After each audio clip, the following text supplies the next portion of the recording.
A desolate feeling filled the room. It felt as though things would just get more complicated if anyone spoke. How many people have already died? 6 people in Dad's group. After that, both Aunt Eva and Uncle Hideyoshi, Ken and Kun, grandfather. There were a whole 18 people on this island, supposedly, and 10 of those people have been killed. That's more than half of us. Right now, there's absolutely no proof that the remaining 8 people will be safe.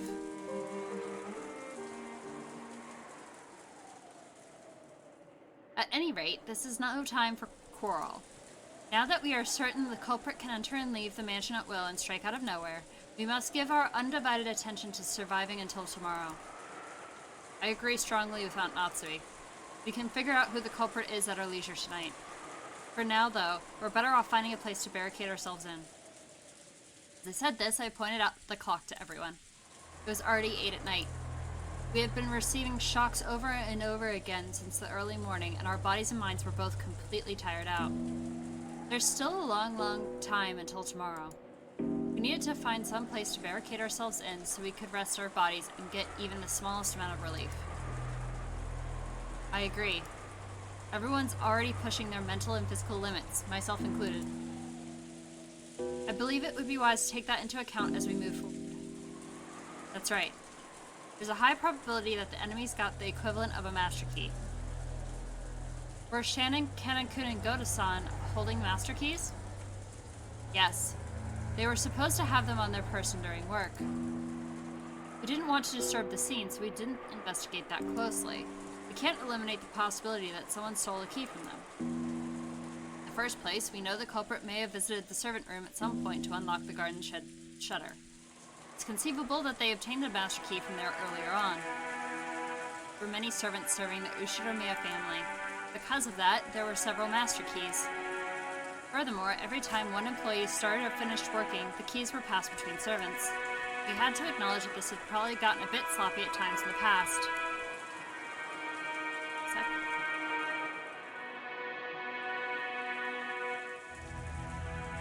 Even if they borrowed a bundle of keys from pockets of one of the murdered servants, is there any safe place that even those keys couldn't open? Because of the nature of our job, we have been entrusted with keys to all of the rooms. All of them in the mansion and in the guest house. So in other words, no matter where we hold up and lock ourselves in, it will just be pointless. Couldn't they hide in the grandfather's study? Because the grandfather... Well, I suppose if the grandfather's dead, we don't know where his room key is. That was my initial thought, was, what about the grandfather's room? But I suppose we don't know that key. Fine, who cares about locking up? If you're gonna come, bring it on, damn it. I'll beat you at your own game. The enemy won't approach us from the front. I don't know about the first 6, but if we look at what happened to my parents and Ken-kun, and even grandfather, the enemy has only gone after isolated people. They don't have the power to assault all of us openly in a secure room. That's right. It's just like Aniki says. Maybe Aunt Natsui's rifle can serve as a deterrent to stop them from attacking. I hope that is so, but... Maria, I know you want to say something, but keep it to yourself and stay quiet for a while. Ugh. Maria probably wanted to say something about how witches weren't afraid of things like guns. Actually, like, what if we put Aunt Natsui's bracelet on the door? I suppose we don't know for sure that that's what protected her, but you would think that we could just put that bracelet on the door. It protected Natsui. But if she were to say it aloud, the atmosphere around here would start to get pretty edgy. I had noticed and decided to put a stop to it. If I may, I do know of just one place that cannot be entered, even with the servant key rings. Where is that? That would be the master's study. Yeah, okay, I had the same idea. I'm against this. I don't even want to think about going in grandfather's creepy room. How many keys can access to that room? There are 2. I always have one on my person. The other was held by the master himself, but just now I found this on his corpse in the boiler room. Okay, so there is the key. Genji-san took a handkerchief out of his pocket and opened it, showing us the burnt and filthy study key. Then he showed it alongside his own key, which he had once lent to Natsui. Normally, it would have been proper to leave the master's key for the police, but because of the master's orders to protect the safety of the study, I borrowed it for the time being. I see. Which means that Kinzo-san's study is the only place we can be safe. It would appear that way. I don't even want to think about being shut up in that strange room all night. It appears we must acknowledge that his room is safer than anywhere else right now. Even though Grandfather locked himself up in that safe room, the culprit brought him out and killed him. We can't be certain that it's truly safe. According to your theory, Grandfather cleverly found a way around that receipt trick and left the room of his own free will. If so, the room might be a good place to barricade ourselves in after all. You're too optimistic, Aniki. However, at the same time, I thought he brought up a pretty interesting point. After all, this gives us a chance to question the enemy, the witch herself, about how the sealed door had been opened. We assume the culprit used some technique to kidnap Father from his study. They'd have to show us the same trick again if they wanted to assault us in the study. And that'd give us the chance to make the culprit prove how they did it right before our eyes. If she's really a witch, we'll be forcing her to use her little magic trick to open the door right in front of us. That's probably impossible. If you spin the chessboard around, it's obvious the culprit is acting in a way that'll make us think they're a witch. If she really is a witch, all she's got to do is appear in front of us and wow us with a colorful display of magic. Since she's avoided doing that, everything must be the work of a fake witch who wants us to think she's real. Therefore, a culprit who used a technique other than magic to defeat the closed room couldn't open the door before our eyes. Is Grandfather's room big enough to stuff 8 people in? He does make it sound like she does birthday parties. Yes. There's a bed, a sofa, and blankets, so while it's not luxurious, it will be more than suitable for spending the night. There's also a sink, a bathroom, a refrigerator, and a liquor cabinet. Whoa, that's incredible. But isn't that weird? You're saying he built another house inside his house. That's pretty cramped for the last house of someone like our grandfather, who bought a whole island and realized all of his dreams. That's right. After some point in time, Father probably couldn't feel at peace in any other place, even inside the mansion. We always sneered about how he shut himself up in there, and this time we're the ones who are gonna shut ourselves up. Ah. Jessica spat the words out. Jessica-chan, it sounds like you'd rather go search for the culprit than stay shut up somewhere. Of course, I don't think we'll be able to find them if we just start searching on our own. In the end, we can't do anything but wait. Then it doesn't matter where we wait, does it? I'm not gonna run away or hide. Why don't we just take it easy in the parlor, watching TV or something while we wait for this Beatrice-sama to appear? Perfectly fine if she doesn't appear. There's no need for us to be the ones to expose the culprit. Well said. Shouldn't take needless risks before the police arrive. Thank you, Dr. Nanjo. I think we should move to Father's study. True, we have no proof that it's safe, since Father was taken out of there. However, I can't deny the possibility that, as Battler-kun reasoned, Grandfather left the study of his own accord and was attacked outside. A while back, I proposed that strange theory as a stopgap measure. But just as Aunt Eva said, even though that trick would be possible, I couldn't explain what motive could have made Grandfather sneak out of his own study in such a troublesome way. Plus, Grandfather couldn't even have used that trick unless he knew that the receipt was wedged in the door. Aunt Eva hadn't pointed out that last part, but it's clear how absurd the theory was. So does that mean the sealed door formed a closed room, just as Aunt Eva claimed? It is an undeniable fact that Aunt Natsui was the culprit. Or is it yeah. Sorry, I misread that because I was reading quickly. If Aunt Eva were here now, she'd probably make that claim openly and blow my strange theory away. But anyway, I had to admit that a room with both a bed and a toilet that all 8 people could be shut up in, and with only 2 keys, both of which were gathered here, had to be the safest place in the mansion right now. At the very least, I figured this would be better than just staying shut up in the parlor and hoping nothing would go wrong. But wait, have we been safe only because we've been shut up in the parlor? What if leaving that room and moving to an unexplored location is actually more dangerous? Ah, it's useless. Useless, useless. My flimsy head is about to break out in a fever.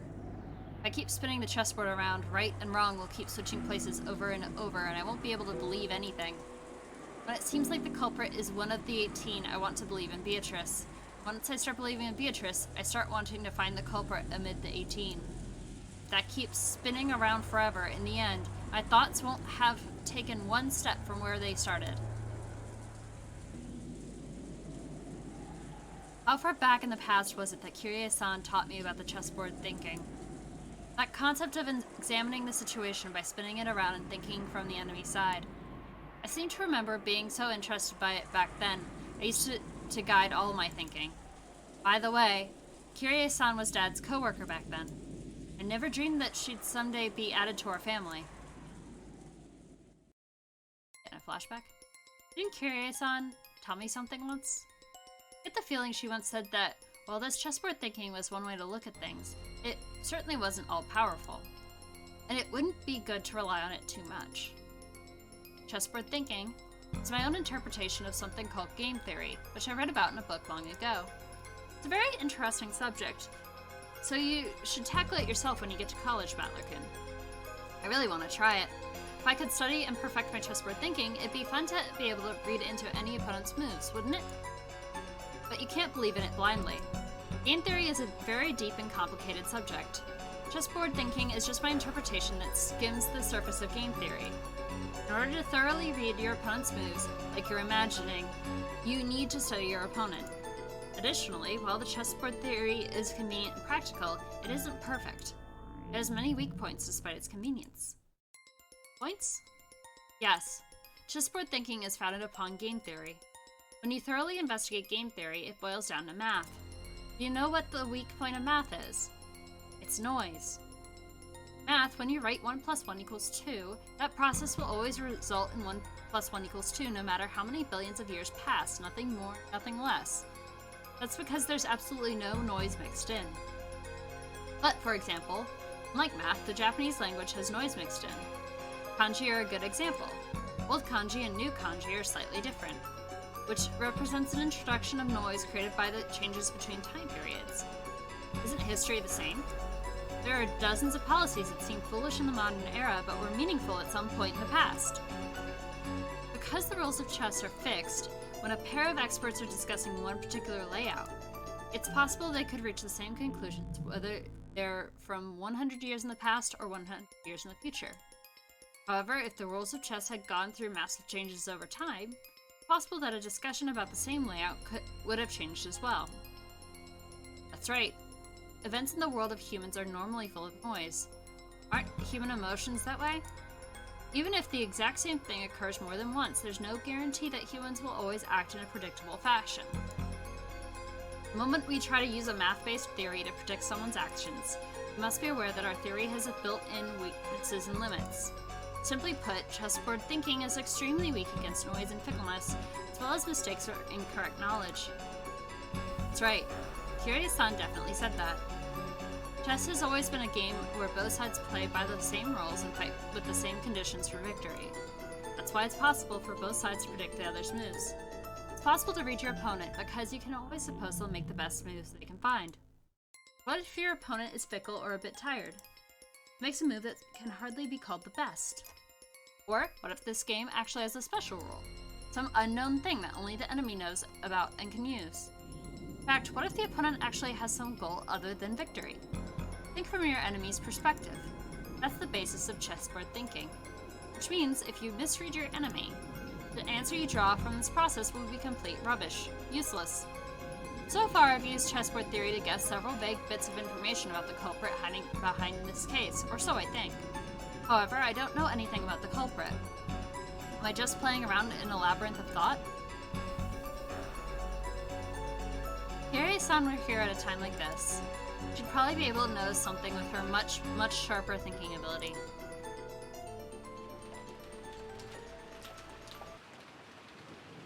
Till the very last moment, Jessica resisted moving into grandfather's study. But in the end, Aunt Natsui persisted. We decided to move there. Everyone was completely wrapped in paranoia by now. Kumasawa-san had prepared dinner at one point, but during the time we were discovering the deaths of Georgianuki's parents, both the kitchen and the parlor had been left empty. Someone suggested that the food might have been poisoned while we were gone.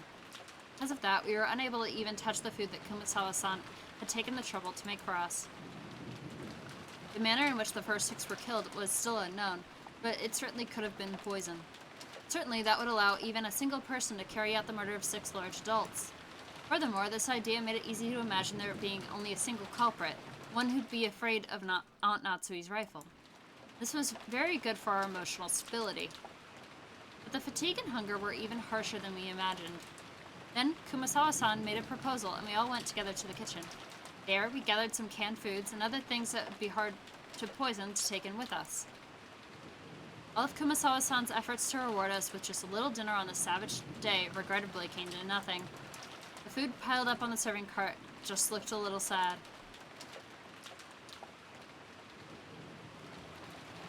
We all started climbing the stairs. Aunt Natsui, who was in the lead, warily stared into the darkness with both eyes and the barrel of the gun. Once we dragged ourselves up to the 3rd floor, just as Aunt Natsui had warned us of beforehand, there was a mixture of chemical smell and a sickly sweet aroma, a stench hanging in the air that felt like it was eating into our heads. I see, this kind of stench probably would give you a headache if you were shut in with it for a whole night. I know it's a little late, but I'm with Jessica. I vote against going into grandfather's study. Hi, Violet! Welcome, welcome. Felt like the stench was floating out from this magnificent door. It was the door to the forbidden study, which should defend against any who would enter. When Genshi-san unlocked the door, Maria stared at the door and the doorknob with great interest. Ooh, incredible door. It looks old and strict and like it'd stop any jokes cold. Perfect door for grandfather's study. The power to ward off spiritual menaces is strong here. Beatrice probably couldn't open this door. Oh? What does that mean? Maria pointed at the doorknob. Scorpion crest. No, a design like a magic circle arranged around a scorpion was inscribed there. That design. That's right.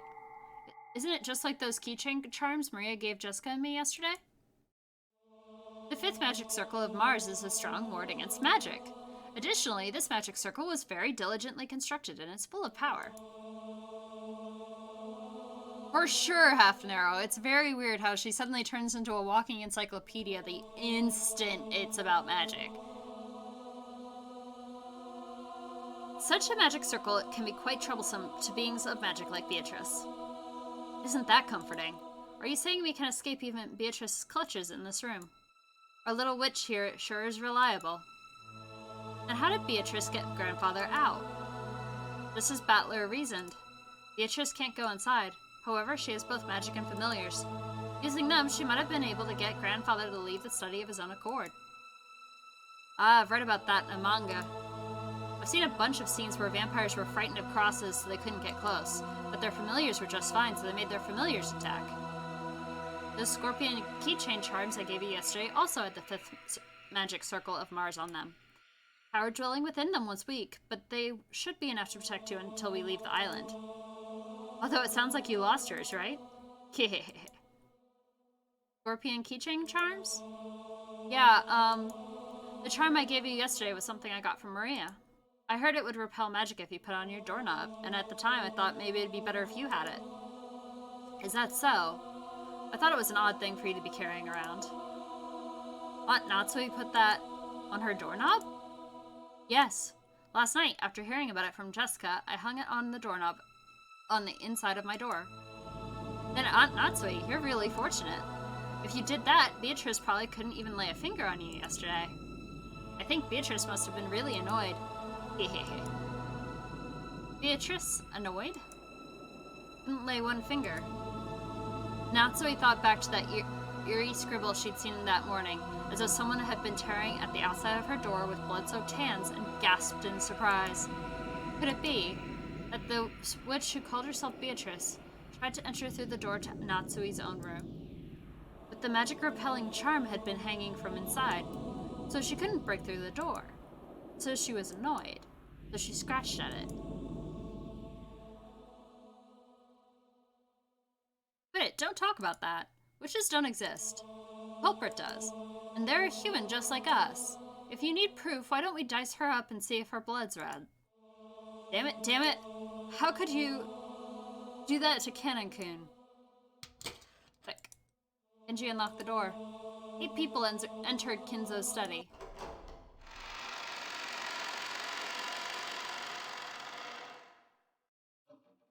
Grandfather's study. I heard rumors about it beforehand, so I wasn't that shocked. He had done nothing more than fortify it thoroughly with his occult hobbies. Grandfather's hobby had been chasing after pop idols. These walls might have been buried under idol posters. If I didn't understand it, I did realize that this room was a bundle of all his pastimes. Even so, I couldn't help but remain dumbfounded by the smell of his creepy medicine and that sweet stench that seemed to melt my head.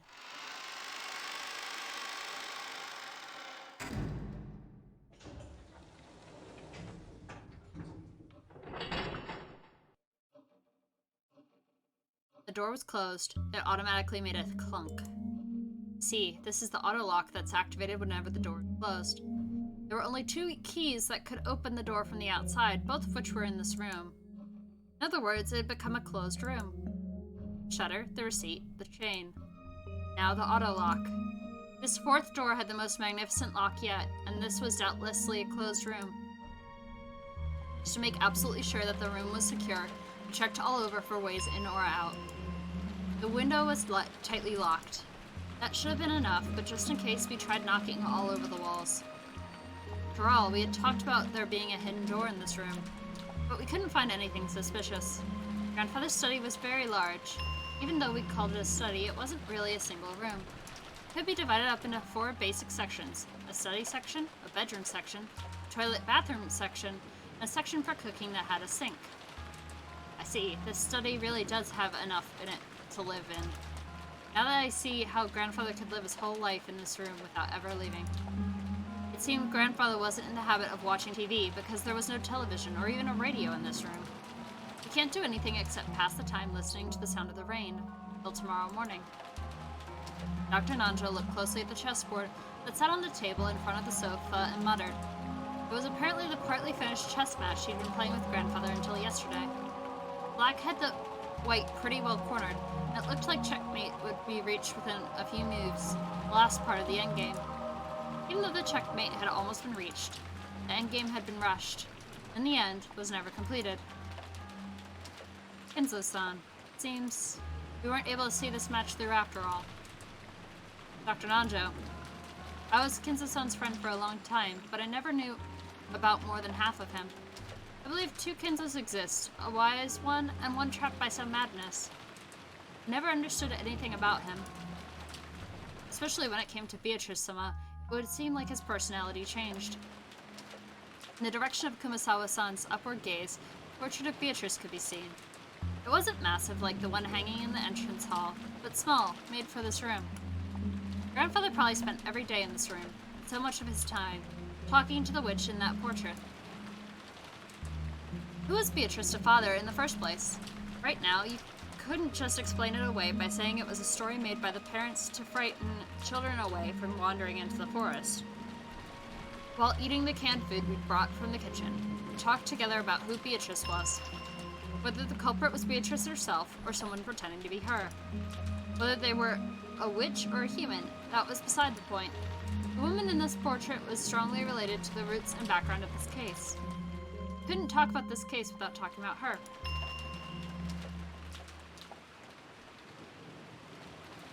That's right. Mom, you picked up the culprit's letter in Aunt Eva's room, right? Yes. I still haven't opened it. Let's give it a try. Aunt Natsui took out that Western-style envelope. Genji-san pulled a paper knife out of a drawer in the study desk and handed it to her. While watching her open it, George Aniki grimaced slightly. After all, it was a letter left at the site where his parents had been murdered. There was a good chance its contents would say something unbearable to Aniki. Aunt Natsui also seemed to realize that, so she glanced over the contents first without reading it aloud. We were a little frightened that she might grimace after reading something shocking. She just frowned unhappily. What does it say? There's one unpleasant sentence. It must be trying to provoke us. Natsui, after deciding that its contents could be shown to the children, set it openly on the table. Everyone stared at it at the same time. Praise my name. What the hell? That's annoying. probably Beatrice declaring herself the victor. Damn it. I bet you were hoping for another weird magic circle would show up. It wasn't a magic circle, but my expectations haven't been betrayed. Yeah. What could it mean? Wonder if she wants us to tout her own existence. That seems reasonable. With this letter, we now know that the author of last night's letter is the culprit. I think the identical envelope is more significant than what's written here. Without a doubt, this is the type of envelope and sealing wax that Master used. Oh, I don't know what's going on anymore. This is the first time I've seen anything like this since I started working for the Ushinomiya family. Going by last night's letter, Beatrice is claiming to be Grandfather's oldest confidant. Grandfather often said the same thing in the past, right? I spoke to Genji-san and Kumasawa-san, who nodded together. Guess that means you two know more about her than anyone except Grandfather. Could you tell us? For a long time, I've purposely avoided this topic. But now that it's come to this, I can no longer do so. Genji, tell us everything you know.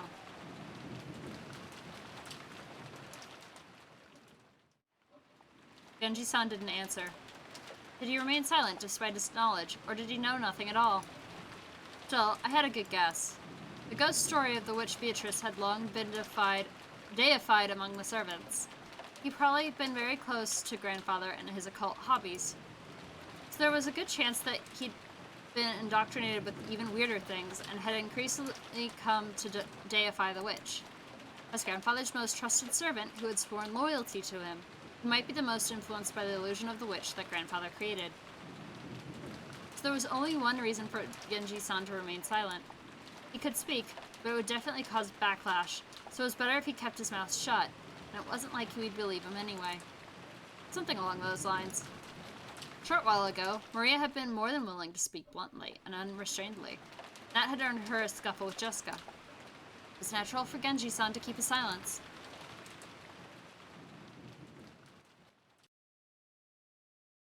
Was she Father's concubine? His concubine? That could be possible. For ordinary poor people, polygamy isn't only viewed negatively from a moral perspective. It's also an unmaintainable financial situation. But that isn't the case for the very rich. It's possible for them to have another lover in addition to their real wife. We can't deny the possibility that Grandfather had another woman in his life beside Grandmother. Maybe when Grandmother was alive, I hear she was pretty sure of it. She thought he was cheating on her. I always figured she meant a witch that Grandfather had imagined up, but... Now this is getting really interesting. You told me, didn't you, Genji-san? You said Beatrice has been working for Grandfather since before the mansion was finished. I heard that the construction of the mansion was completed in Showa 27, or 1952. That'd mean this person called Beatrice was in a relationship with Grandfather since at least 30 years ago. Could that concubine of 30 years ago, or maybe a relative or hidden child of that person, hold some kind of grudge and be planning revenge? Hehe, I see. This is starting to sound like your standard Western mansion mystery. It's a filthy topic, but the easiest line of reasoning to accept. What do you say, Genji? I believe that the master was indeed in love. Those feelings were certainly stronger than what he felt for his late wife. Who is this person called Beatrice? What's she doing now?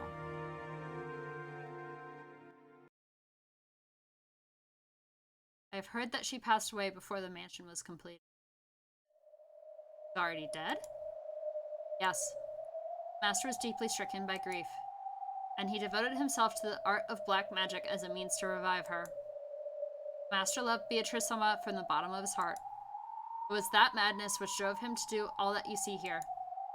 Genji-san said this, he spread his arms, as though asking us to look at this room, filled with the signs of Grandfather's madness.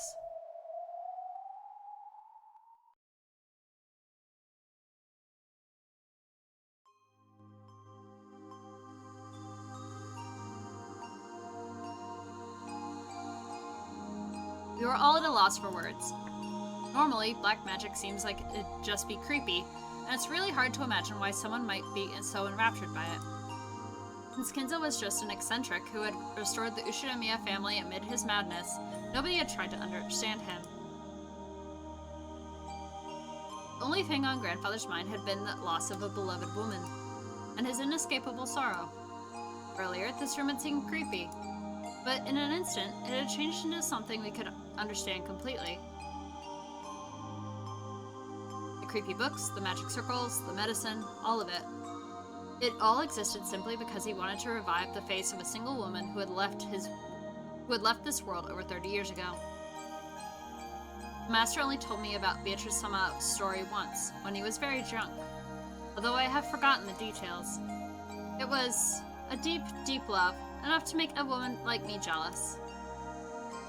When Kinza's son succeeded the headship of the Ushidamiya family, his marriage to his late wife had already been decided by the few surviving family elders.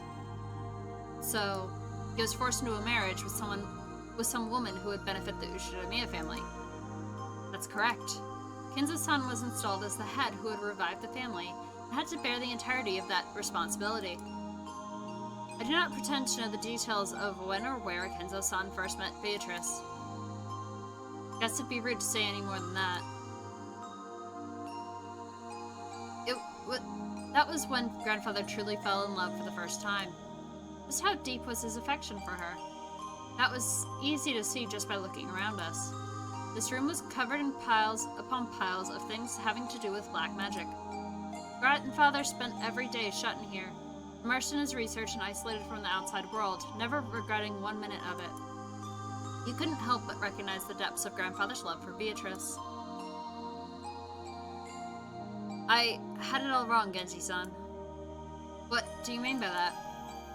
I always thought that maybe you servants believe blindly in the witch because you've gotten brainwashed by Grandfather and his creepy black magic stuff. That's not how it was, right? Had they been soothing Grandfather's tortured heart, acting as though Beatrice's soul at least had been restored, and existed inside this mansion? Though Genji-san closed his eyes, wearing the expression of one remembering the distant past, he said nothing further.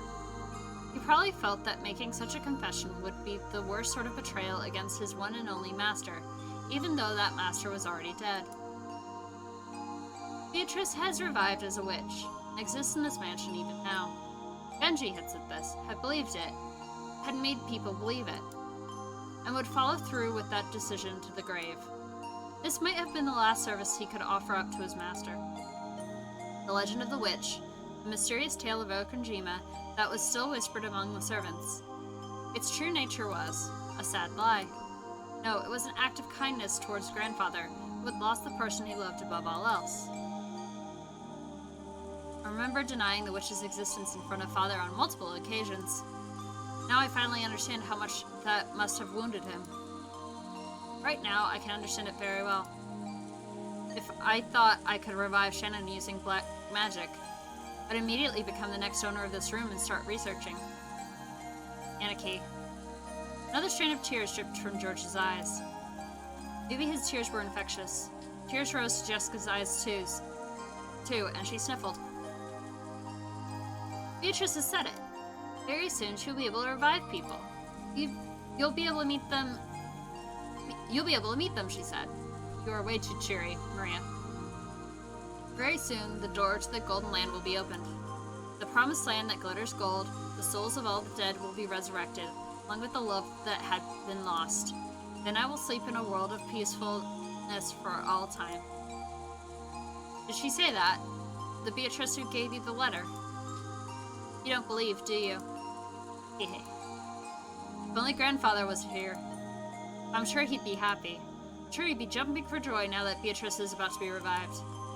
In that case, I believe. Grandfather gave up half his life for this research, trying to resurrect the soul of the woman he loved and spending the rest of his life believing. I'll believe too. Battler! When you love a single woman for so long, people around you catch on to it, and it becomes the truth. Maybe you could say they're just being polite for the sake of your feelings. But right here now, I'd like to call that magic. It isn't just being polite. It really is magic. She's a witch. Looks like nobody can see Beatrice after all. Some time passed. We listened to the sound of the rain. We considered what kind of love and madness must have possessed the owner of this room, as he spent half of his life here.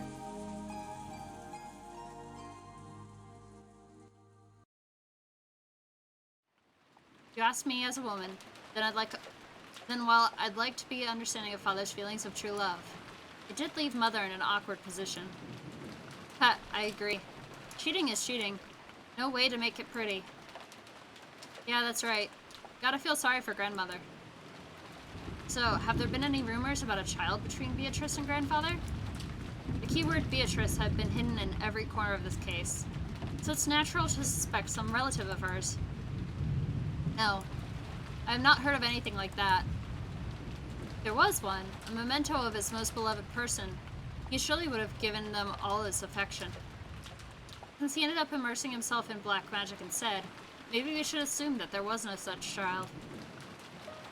Come to think of it, that reminds me of a rumor I heard. You know it, right? That story about how Grandfather heavily supported an orphanage called the Fukuin House. Enough of that. That is nothing more than slander which would desecrate Father. Well, it's not Natsui. I think even you'd agree that this is no time to hide things from each other. It's a worthless story. Father made massive donations to an orphanage and had the orphans employed as servants at the head family to give them some on-the-job experience.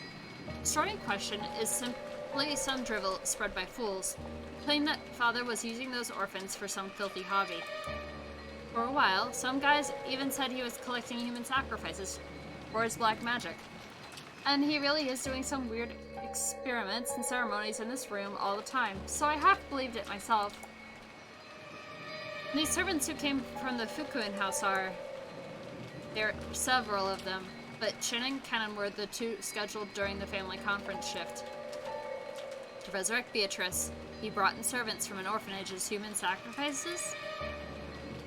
After all, everyone Grandfather selected as a servant was young, about the same age as Shannon or Kennen-kun. I was sure it was because Grandfather had some bizarre hobby. Jessica, mind your words. Not Natsui scolded her. The atmosphere instantly went sour, and everyone fell quiet. However, something was tugging at the back of my mind. Sacrifices. Sacrifices. Human sacrifices brought over from an orphanage. Is it? Speaker words like sacrifices don't pop up often. And yet, I've seen or heard that word recently. Maybe the epitaph? Some part of my memory is tugging at me. Hey, Beatrice. What do you know? I'd arrived in front of the portrait of Beatrice. It wasn't as massive as the one in the entrance hall. That portrait, which must have been drawn by some famous painter, was still just as intimidating in the smaller size. Below it, just like in the entrance hall, was the epitaph that supposedly hinted at the location of the hidden gold. Ah. Sacrifices, here! What the hell, Battler? You're creeping me out. 6 sacrifices. Both my eyes were as wide as plates. Everything's been predicted right there from the very beginning. Everyone crowded around. And the same expression of shock rose to all our faces. That's right. It's right there in the epitaph. The first twilight offered the 6 chosen by the key as sacrifices. There's no doubt. 6 people died in the beginning. And even on the shutter where the magic circle was drawn, no, where the Hebrew was written, mentioned the offering of sacrifices. Ooh, I've been saying that from the beginning. That's right, Maria had said it right at the start. Right after we found the 6 bodies, when Maria was in the parlor watching TV, she said it. Ooh, the culprit isn't human. It's just the sacrifices chosen by the key. This has nothing to do with the location of the hidden gold. It's the instructions for a resurrection ceremony using black magic or something. After all, this epitaph requires a large number of deaths. It sure does. Even reading through it quickly, it'd be 6 plus 2 plus 5. 13 people who must die. How many people are normally on this island? It changes depending on the shifts for the servants, but there's Father, my husband, Jessica, and me. And 2 or 3 servants. Today and yesterday there were 5 of them, but there aren't normally that many. which means that normally there wouldn't be enough sacrifices to carry out this ceremony. No, wait. There's that rumor that Grandfather was collecting servants from an orphanage to be used as sacrifices in some creepy ceremony. So what does this mean? He increased the number of servants to increase the number of sacrifices, and waited for the annual family conference when even more people would gather? Isn't now the only time of year the ceremony could be held? When Jessica screamed this, Maria broke out in that creepy laugh, looking truly pleased. Haven't you ever heard of people making bets to test their fate? Like throwing a sandal and saying that if it lands right side up, tomorrow will be sunny. Or saying that tomorrow will be a good day if a coin lands heads up. There are many little superstitions like that. Sometimes, when your luck is down and you get bored, you roll the dice and get 3 6s. You want to believe it's a potent of some miracle. When flipping a sandal, you have at worst a 50% chance. Even if you get it right side up, it's not worth much. But if you carelessly roll 3 dice and they come up 6, you might think that's a small miracle. Magic works in the same way. You must pray earnestly for an extremely unlikely result. Then the feelings from all those stored up prayers gain magical power and become incarnate. The magic that Grandfather was trying to perform was probably like that. The key randomly selected sacrifices in a lottery. So to reduce the chance that he himself was selected, he chose the day with the greatest number of people on the island to carry out the ceremony. Ridiculous! Are you saying that this entire situation was caused by a mere ceremony for some bizarre magic? Natsui yelled. She couldn't quell the fear that a scorpion charm might be the only reason she was still safe. If I hadn't received that charm from Jessica and hung it on my doorknob, would I have been killed, mixed in along with those 6? And the strangest part is, even though I hung the charm from the inside of my door, they couldn't get through that door. The culprit noticed the charm from outside the door and gave up trying to open it. A human couldn't have perceived that. The charm meant to stop something that was not human, had done exactly that. Possible, impossible, impossible. But Natsui-san, the epitaph certainly does continue to fit even after that. On the second twilight, those who remain shall tear apart the 2 who are close. Could this be talk about Iva-sama and Hideyoshi-sama? Painful as it may be, we must reach that conclusion. And after the culprit killed them, they left the words from the third twilight in a letter there. That's right. After carrying out the second twilight, they left the third twilight in that place. The third twilight was just like Natsui read. On the third twilight, those who remain shall praise my noble name. Ah, if you read it this way, it just keeps going on, doesn't it? On the fourth twilight, gouge the head and kill. Gouge the head and kill. George and Niki's parents were killed with those demon ice picks gouged in their heads. But if they were the second twilight, someone else must have been gouged in the head. That's Grandfather. He was burned in the incinerator, and our eyes were so drawn to that part we didn't notice. But his forehead, no, his head had been gouged. Grandfather was the victim of the fourth twilight? And Canon-kun was, on the fifth twilight, gouged the chest and kill. We thought Canon-kun's case was an unexpected encounter with the culprit. That was wrong. From the very beginning, they planned to lure someone out alone and drive something through their chest. If the culprit has followed the epitaph this far, does that mean 3 people still have to die? The sixth twilight gouged the stomach and kill. The seventh twilight gouged the knee and kill.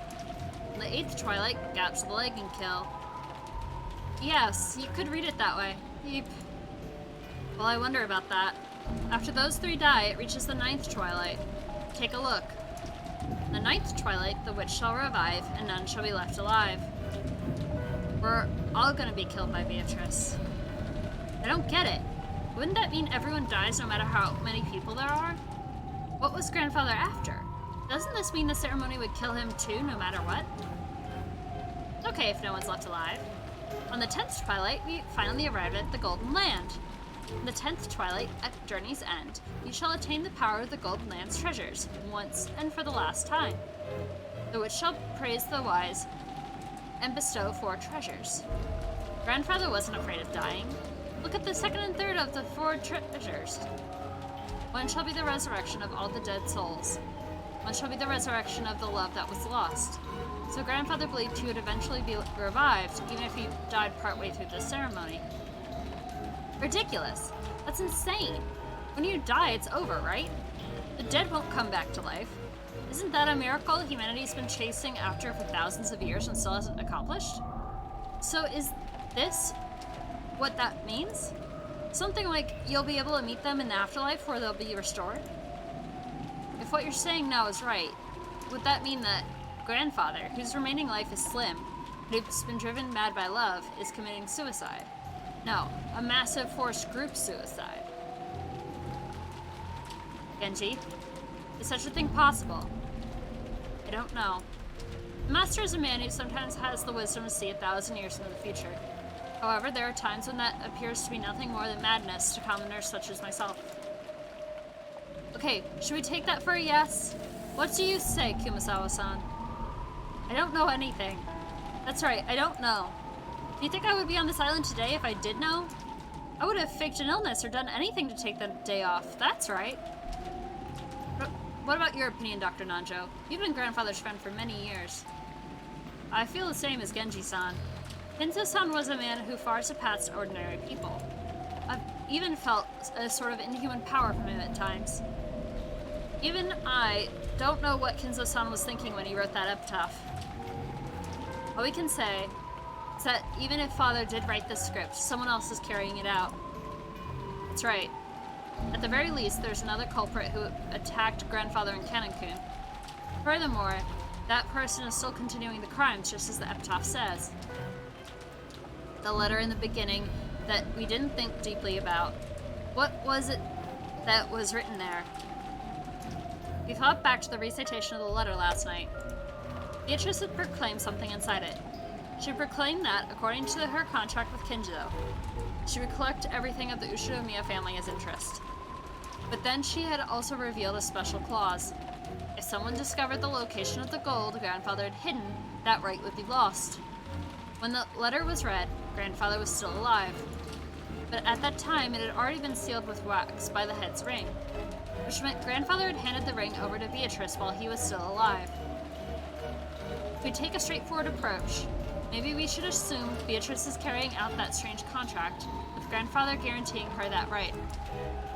In other words, this was the same as saying Grandfather knew of and approved of the contents of that letter. In other words, it's basically a joint message from Beatrice and Grandfather, telling us that Beatrice will start collecting interest if we don't solve the riddle. In other words, Grandfather and Beatrice were demanding we try and solve the riddle of the epitaph. And if we couldn't, they were saying that the massacre would be carried out according to the epitaph. What does that mean? What do they want? I don't have a clue what it means. Look, another letter from Beatrice. Huh? What did you say? Maria was pointing at the top of the table, where canned food everyone had been eating just now still lay. A Western envelope from Beatrice certainly was sitting there. But so what? What in the... Aunt Natsui let out a hysterical cry, looking between her own hand and the table. Because the envelope she had just opened was still grasped in her hand. So why is there still an envelope on the table? Yes, we just got a letter. We just got a letter. What the hell? What's going on, Maria? Where did that envelope come from? Just now I looked and it was lying there. It totally didn't come out of my handbag, I swear. Ooh.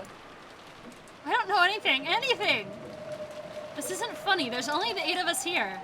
There's no way some 9th person snuck in. There wasn't enough time during the few seconds that we gathered around the portrait, right? Or maybe the person was already in the room. Get back, all of you. Back against the wall. Aunt Natsui was pointing the rifle at Genji and the others, bellowing at them. Genji-san was overpowered, his face looking like he didn't have a clue what was going on. Of course I felt the same, but a few moments late, I reached the same conclusion Aunt Natsui had. Until just a few seconds ago, there had been no letter like this on the table. And nobody entered this room. That meant someone among us had placed it there during the few seconds when everyone was looking away, preoccupied with the portrait. Battler-kun, open the envelope and read what's inside. Sure. I love this music. It's very loud, but I love this music. Picked it up. It was still sealed with wax. Even without disturbing its contents, I realized that this was an as yet unopened envelope. An unknown envelope.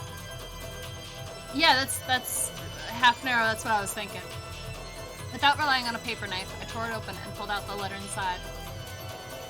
The contents were as follows. Are you enjoying the riddle of Kinzo-sama's epitaph? As you are all probably aware, you have very little time remaining. Please abandon any naive hopes of escaping after the storm passes. This game can only end with my victory or yours. When time runs out, I will win by default. There will be no ties. Make sure that you do not misunderstand your current situation. That's what it says. It isn't clear who put this letter here. However, I have been able to narrow down the list of suspects. It's you all. Madame, that's just too horrible. Just before I moved towards the portrait, I set a can of food down here. At that time, there definitely wasn't anything as strange as this letter there. At that time, Jessica, George, and Battler-kun were already in front of the portrait, and they didn't leave the spot in front of the portrait until the letter appeared. So the person who set that letter down is one of you four. Beatrice is here. Ugh. You aren't Beatrice. Beatrice exists. Silence. I don't know whether I should suspect one of you or all of you, but without a doubt, at least one of you is the culprit. That's right. There can't be a 19th person. There's no way witches exist. Even when Kanan-kun was killed. Yeah, that could be explained if Kumasawa-san was the one who did it. The truth is that Kumasawa-san entered the boiler room with Kanan-kun and killed him. And then she lied, saying he had already fallen when she got there. You're making a mistake, milady. Why would I do something like that? I don't have the slightest idea how my parents were killed in that closed room, but when they were killed, everyone except the servants had an alibi. The only ones who didn't were the servants. But does that really mean it's okay to suspect them? Yes, now that you mention it, they have no alibi for any of the cases. Should we really be so quick to make that judgment? But this time, in this room, in this place, in this moment, this minimally small bit of time and space, it's obvious. Only one of the four of them could have set the letter out there in our blind spot. Which leads to you sending them out of the room, which means that Beatrice can complete the last of the sacrifices. Which, yeah, okay.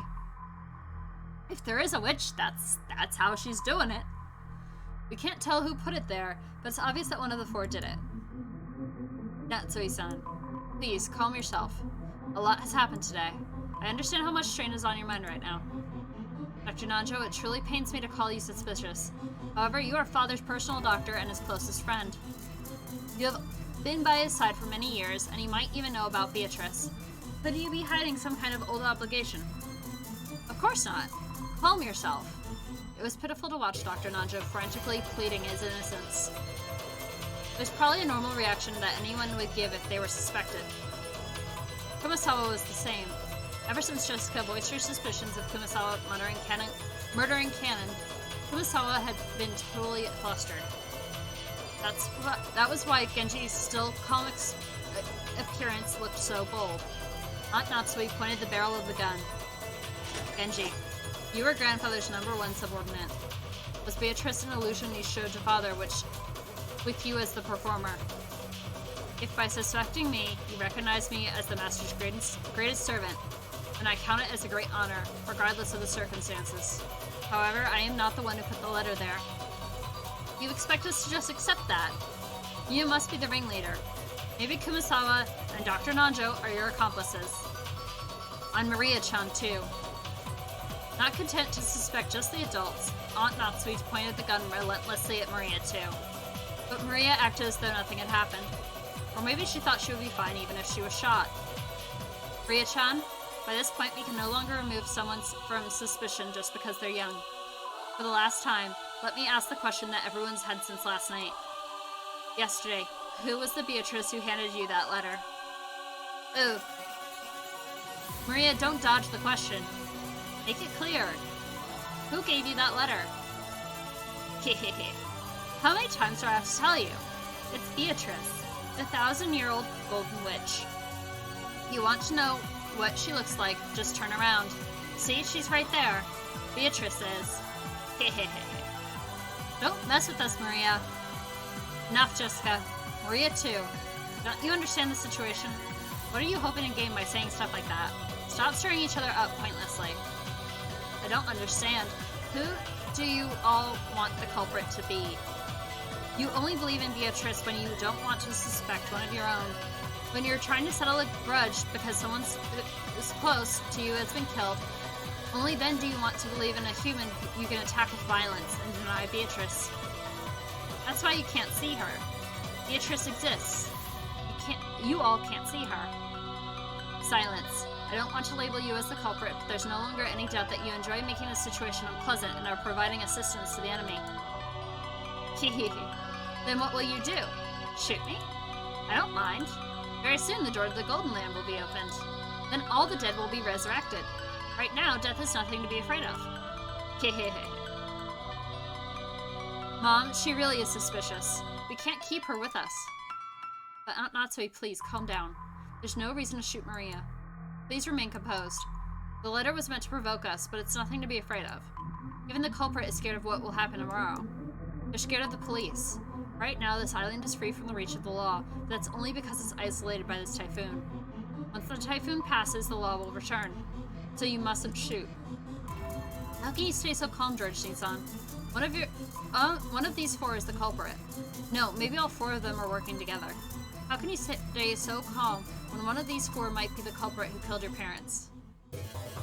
Even I have the desire to find the culprit and kill them, but that would be simple barbarism. I will leave the judgment of the crimes to the law. So no matter how suspicious they are, you mustn't pull that trigger. You're the same as George Anarchy.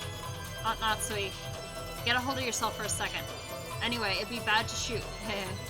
In times like this, I hear you should tilt your head back and say, stay cool 3 times.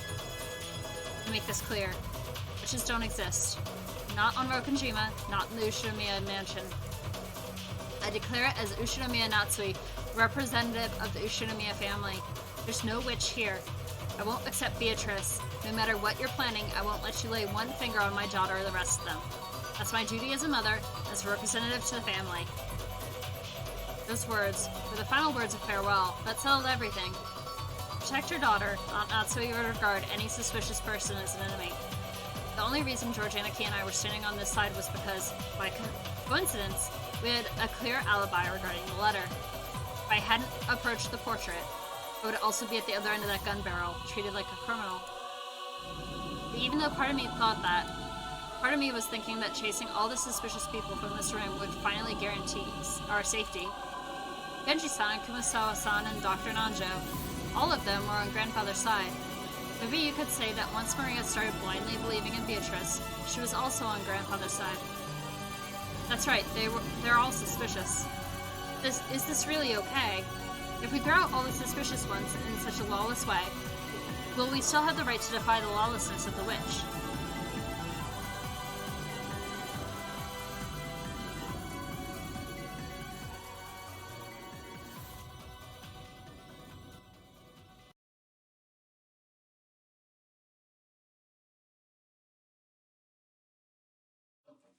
Aunt Natsui didn't tell him to leave with her own words, but with wordless pressure, she induced them to say that themselves.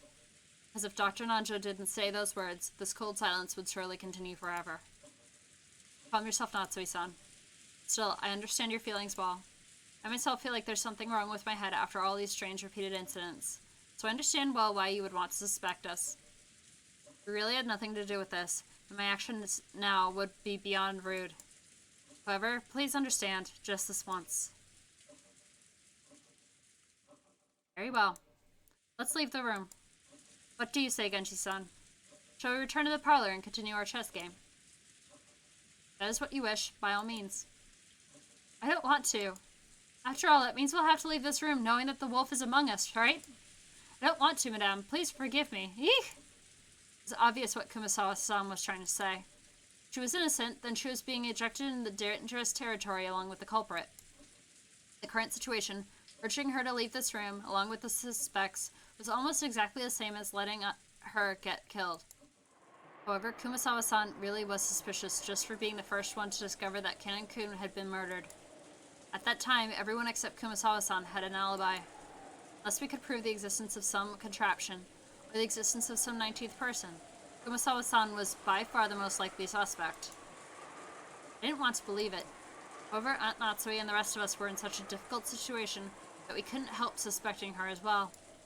So we didn't say anything to stop Aunt Natsui from trying to oppressively chase them from the room. We had stopped her from shooting, but we were passively agreeing to chase the others out of the room.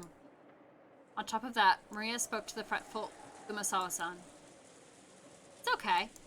Beatrice is kind to those who respect her. You believe that Beatrice exists. So it'll definitely be okay. I'll watch TV in the parlor. Let's watch it together. It's so boring here without the TV. Hehe. It looked like Kumasawa found Maria's roguish laugh very frightening. However, the 3 other people had agreed to leave the room.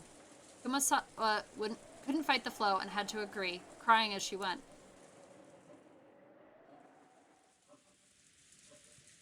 Well then, Natsui-san, that will be all tonight. Let us meet again tomorrow. Yes.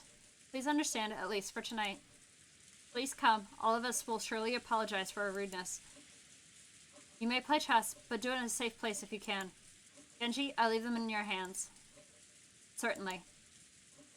Oh, it can't be helped, can it? They always say that the most frightening bears are those with children. Genji, Kumasawa, my sincerest apologies. Let us meet again tomorrow. Maria-chan, too. Please forgive your cold aunt. Ooh, I forgive you. Ooh. Madame, the keys to this room. I'll hand both over to you. Genji-san pulled 2 golden keys from his pocket and handed them to Natsui. And I will also hand over my bundle of keys to the inside of the mansion. He took out a bundle of about 10 keys of various shapes and handed it over. Servants, those keys were probably proof of their position. Being placed in charge of those keys meant that they were trusted, relied upon. When they were forced to return them, it meant they had lost that trust. Thinking about it this way, to Genji-san, who had worked here for a span of many years, there could be no greater shame. However, Genji-san's usual indifferent expression remained on his face. Genji, I had planned that after father passed away, I would reward you for your many years of hard work and allow you to retire. To treat you like this makes me feel ashamed from the bottom of my heart. I've already received the master's favor. Everything I have done until today has been in repayment for that. Please do not worry over it. Well then, shall we, everyone? Good night to you all. Ooh, good night. Good night to you too, Battler. Ooh. Ah, Maria. Wait a sec. Knowledge of guilt made me call Maria back. I groped around in my pocket and took out that scorpion keychain. This repels magic, right? Wear it. Ooh? Didn't you say you dropped it? Back then I got ticked off and just bluffed that I lost it. No way I'd lose the precious charm you gave me. Maria silently took the charm. I wasn't able to say anything after that. Well then, everyone, good night to you. So everyone except Maria is about to die, probably. We watched them leave, our expression completely worn out, and we weren't even able to respond.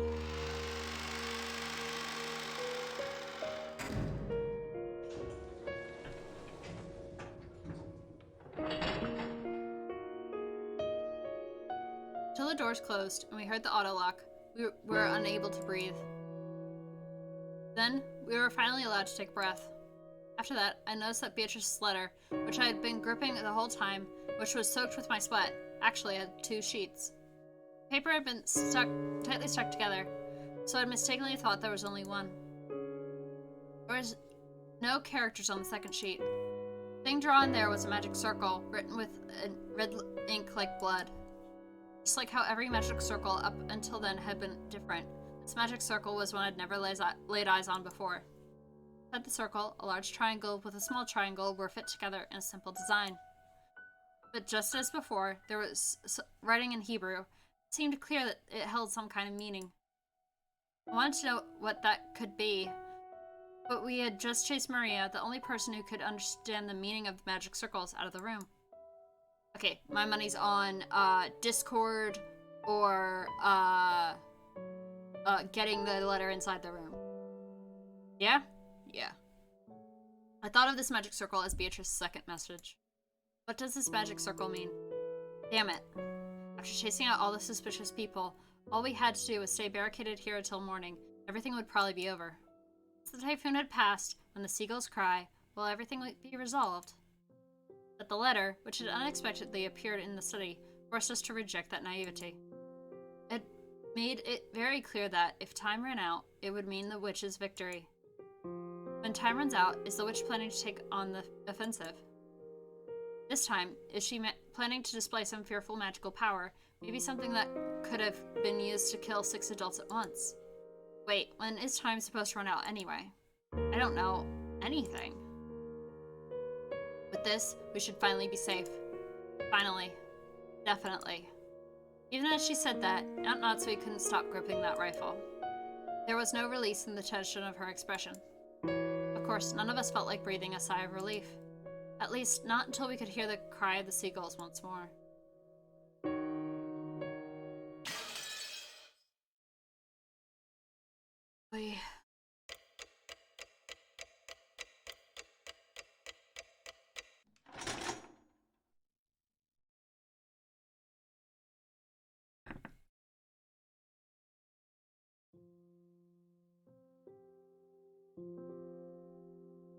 After we chased them out, nobody wanted to say anything.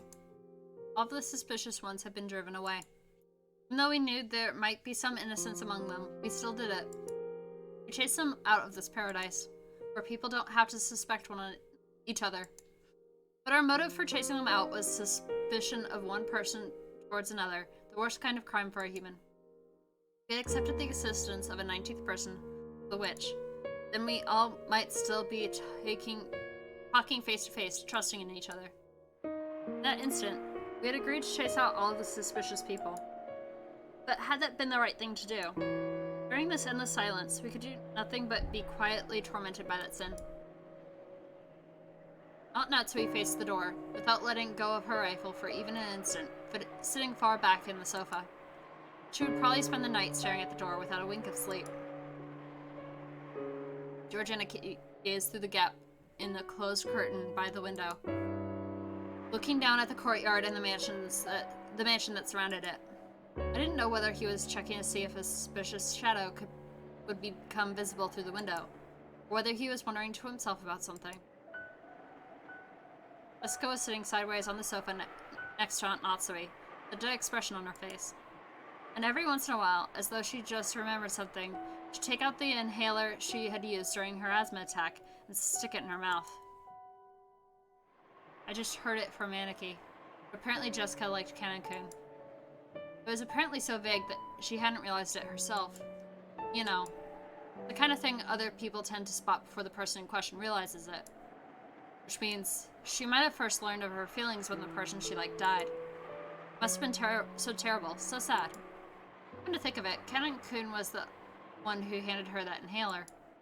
Maybe she was remembering that. I was fishing around Grandfather's study, thinking I'd researched the meaning of the magic circle on the letter's second sheet. Even though we were shut up here in a defensive position, my rebellious nature made me want to find some key, some way to resist. After all, we've got plenty of time before tomorrow morning. Who could fault me for how I used that time? No one else showed that much interest in this magic circle. Its meaning was unknown, and once we understood it, we were sure to find some message that would cause us unnecessary anguish. I felt the same way. However, I couldn't just ignore it, so I killed time by going through the motions of researching it. You sure are enthusiastic. Did you find anything that might serve as a hint? Not a thing. The first tough part is finding a book written in Japanese. Just how many languages could Grandfather read? It's incredible. Are you tired, Battler-kun? You should take a rest while someone else stays awake. Aunt Natsui said she'll stay up all night for us. There's no way her body can handle that. We should take turns sleeping. And you sleep first, Aniki. I'll keep researching till I get sleepy. You mean that magic circle just now? Yeah. We've got plenty of time to kill. Thought it'd be interesting to find out what kind of message Beatrice-sama put in it. Give it a rest. Mess around with stuff like that, and you'll end up getting possessed by something weird. Don't worry. I've been certified by Maria. She said I've got no spiritual talent at all. Heh.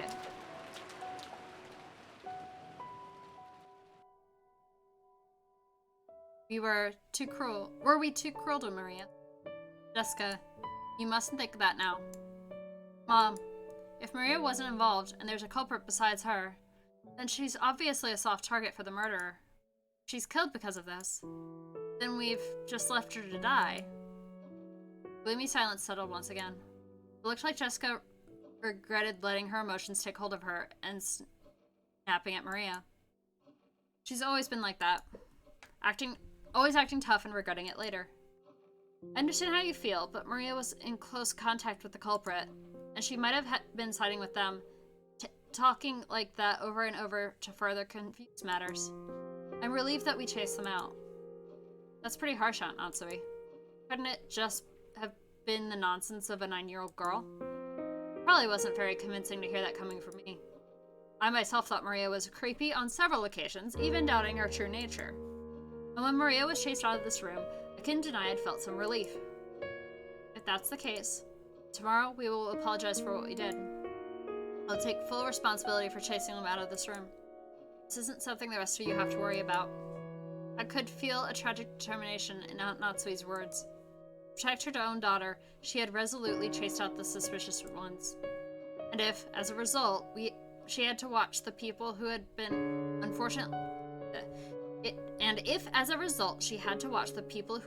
unfortunately been suspected die, so be it. She was prepared to take full responsibility. Why does Maria have to keep saying stuff like that? She's bringing about her own ruin. I think the reason Maria-chan adores witches and magic so much might be Aunt Rosa. Aunt Rosa? What does she have to do with this? Didn't you realize it too, Battler-kun? Maria-chan's real father ran off somewhere a long time ago.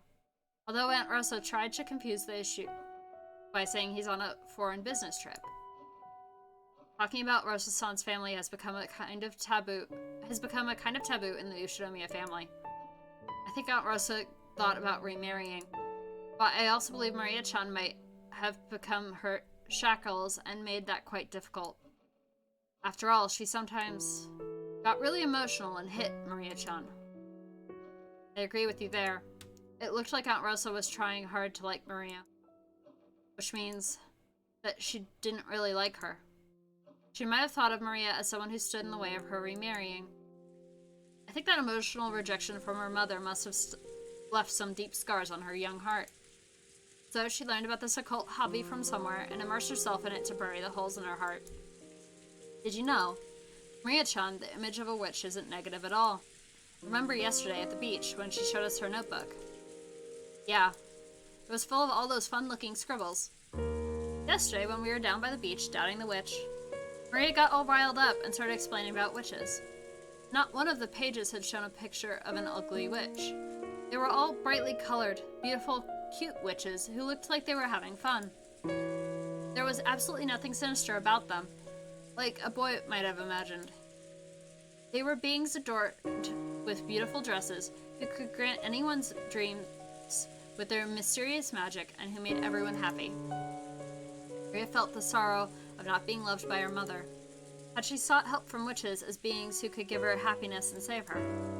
Someday, a witch would come, and using her wonderful magic, would bring Maria happiness. Even though she believed that, as she grew older, she had to face reality as her fleeting dreams were sliced to ribbons one by one. Something claiming to be the Witch of Broken Shima appeared in front of a girl like that, whispering that she'd take Maria to the Golden Land, where Maria could be happy. Now that it comes to this, I want to confess what's in my heart. Bring up Maria-chan, no, Genji-san and the rest too, was probably the wrong thing to do, I think. It wasn't pleasant. Since Jessica had been the one to face them and slam them with words of rejection, her conscience must have been tormenting her a lot right now. Then, how do you all explain that letter? No one could have said it there except for the 4 people standing behind us. I made sure of that with my own eyes. If those 4 are innocent, how was that letter placed in a closed room with 8 people? That's right. When you put it that way, those 4 really do seem suspicious. But it's all useless. It's all useless. Useless? What is? Right. Might not be worth anything anymore, but let me spin the chessboard around again. In other words, if one of the 4 really was the culprit, isn't that weird? That's right. Wasn't setting that letter openly on the table the same as confessing that one of them was the culprit? You're right, that's weird. If they were going to do it, you'd think they'd put it in the crack of the door, for example, to make it look like someone had slipped in from the outside. Of course, they should have known that they'd be suspected if they didn't make it look like the culprit was outside the room. Yeah, that's it, exactly. The culprit was one of those four. Setting that letter right in the middle of the table would be both risky and meaningless. But putting it aside, whatever trick was used to set it there, we assume that the culprit is someone other than those four, in other words, someone who was outside the room, and they had a lot to gain from that letter. Enough, Battler-kun. It's meaningless to discuss such matters now. Natsui-san quickly guessed what I was getting at. No, maybe she had thought of it long before I had, and simply had held her tongue. If the culprit's outside the room, they'd be totally stuck the moment we shut ourselves up in a closed room like this. That's right. It's the same as my theory about how grandfather disappeared from this room, isn't it? The theory was that grandfather left the room of his own accord. The culprit used some tactic to lure him out, and grandfather left of his own accord, then... Come to think of it, when we found the scorpion's magic circle on the doorknob to the study, Maria said it herself. Beatrice couldn't get through this door, but she could induce someone to leave of their own accord. Which would mean we fell for the culprit's trap completely. Sent out some new potential sacrifices. Genji and the rest aren't fools. When they try to protect themselves, they should find the next safest place after this room. They will definitely be able to hide themselves there. Aunt Natsui hadn't answered the question. Aunt Natsui herself had realized that if the culprit wasn't in our group back then, that letter would make sense as a trap. However, it wasn't worth the risk of calling back the people she had once thrown out. Aunt Natsui, right now, her greatest and only duty was to protect the children. By her thinking, in order to do that, a few sacrifices were unavoidable. Hey, Aunt Natsui, let me say something for a little harsh, okay? At that time, what if, by coincidence, Jessica had also been standing behind you? Would you have chased Jessica from the room, too? It's true that a lot of brutal things have happened, but as a mother, you thought you should protect your daughter no matter what. Because of that duty, you chased them out, even though you knew that you'd eventually be held responsible for it. It's not like I'm condemning that, but, I was just thinking about what a great mother Jessica has. That's right. You've been dealing with these incidents since morning, and you've been pulling all of us along this whole time without losing your composure. If you were all confused too, the rest of us would probably be in the culprit's grasp by now. So I think we all have to thank you. Thank you. So what you two are trying to say is that you want her to act as Maria's mother too? I always thought of Maria as a real little sister and adored her. Yet, a few things happened and we got a little confused. I've said a lot of mean things to her, hurting her. Mom, please, stay together with Maria. No, everyone. There was no culprit among us. The culprit in this case is the witch, Beatrice, okay? Let's stop suspecting each other. Aunt Natsui closed her eyes for a short while. Was she coping with her throbbing headache again? Or was she thinking of something? You are my precious daughter, the one I finally received a whole 12 years after I married my husband. I would become the worst kind of demon to protect you. That was some pretty strong language at the end there. She realized very well that her words were an idealized view of what a mother should be. But even so, she strongly resolved to protect her daughter, even if she had to become a demon. That was her guilty conscience tormenting her. Today's been so long. So many things happen in one day. We've been driven into a corner so thoroughly. Wonder if we have the right to greet tomorrow the same way we are now. It is. I found it. The magic circle. Inside the book I'd been flipping through, I had found the same magic circle that had been drawn on the second sheet of the letter. George Inicky peered at it as well. This magic circle's name was the Third Magic Circle of Mars. The Hebrew written on it was from Psalm 77, verse 13 of the Old Testament. What God is so great as our God? The meaning of the magic circle was discord. I called it! Agitate internal divisions and cause the enemy to bring about their own downfall. Wait a sec. Seriously? Could there be a more fitting way to describe our current situation and mental state? We couldn't help but be stunned into silence.